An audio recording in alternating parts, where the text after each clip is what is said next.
My name is Sarah Marshall, and I'm doing a speech on the effects that media has on behavior, such as violence in video games, on television, and movies. This is my audience: Evan, Cassie, Jim, and Lynn. Media has a huge effect on behavior, whether it's in video games, in movies, in the newspaper, or on television. Violence can be found in every form of media. Violent images on television, as well as in movies, have inspired people to commit various crimes, such as setting fires, playing games like chicken with cars, extorting money by placing bombs in airplanes, rape, stealing, murder, and committing numerous other shootings and assaults. Over 1,000 case studies have proven that media violence can have negative effects on children as well. It increases aggressiveness and antisocial behavior. It makes them less sensitive to violence and victims of violence. And it increases their desire for more violence in real life as well as in entertainment. Media violence is especially damaging to young children because they cannot tell the difference between real life and fantasy. Violent images on television and in movies may seem real to these children because sometimes viewing these images can even be traumatizing to them. Movies are one form of media that really affects behavior. Children, as well as adults, look up to movie characters such as Batman, Spider-Man, the Fantastic Four, Superman, and the Hulk. There is violence shown in all of these movies.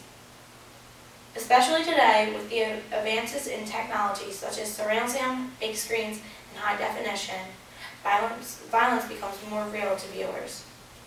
Children and adults want to be just like their favorite superheroes by dressing up like them because they are inspired by them, and they see them committing some kind of violence towards criminals or bad guys in the movies. Today, kids seem to prefer video games that have more blood and violence in them.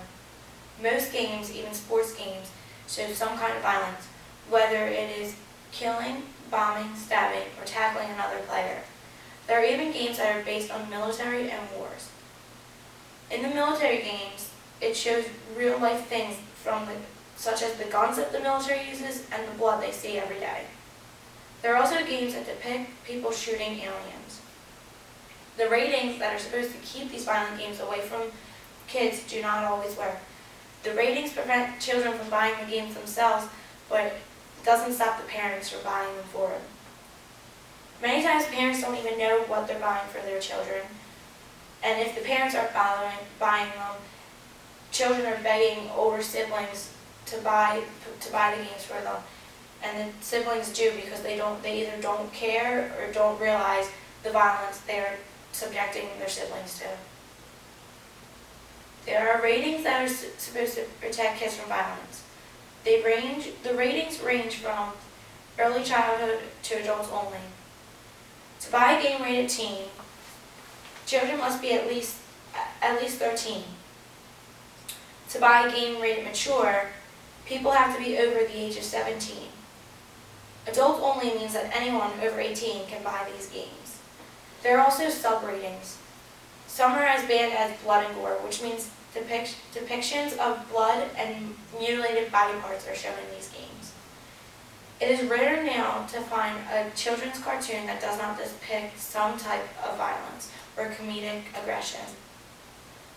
What we do not realize, though, is that it is the children that are ending up with problems from viewing this. Unlike most rational, educated adults, many children are gradually beginning to accept violence as a way to solve problems and are imitating what they've seen on television. These children do not understand that violence is shown strictly because the public demands to see it. They cannot grasp the meaning of ratings and entertainment as well as adults can. And all they know is that if violence is shown on television, video games, movies, and in the newspaper as being cool, then it must be cool. This is especially true of cartoons, toy commercials, and music videos. Children often do not realize it hurts to hit someone else because they see it all the time on television. Every day a cartoon is beat up, injured, or killed, only to return in the very next episode good as new. South Park is a good example of this, with the character Kenny being killed in some way every day and returning in the very next episode the next week. As a result, children learn that there are few, if any, repercussions for committing violent acts. We are bombarded continuously with images of violent brutality and sexual immorality. When children, teenagers, and adults all mindlessly, automatically imitate and follow the leader, it is hard to believe that there are so many non-aggressive and non-violent people in the world. The reason for this is education. We as a humane society learn that in early years of our life, violence is wrong. It is important for education to continue with each passing generation. Mass media can have a very negative effect on children, but with the support of parents and a little bit of control, television can be turned into a beneficial and education tool instead of having a negative impact on our society. Thank you.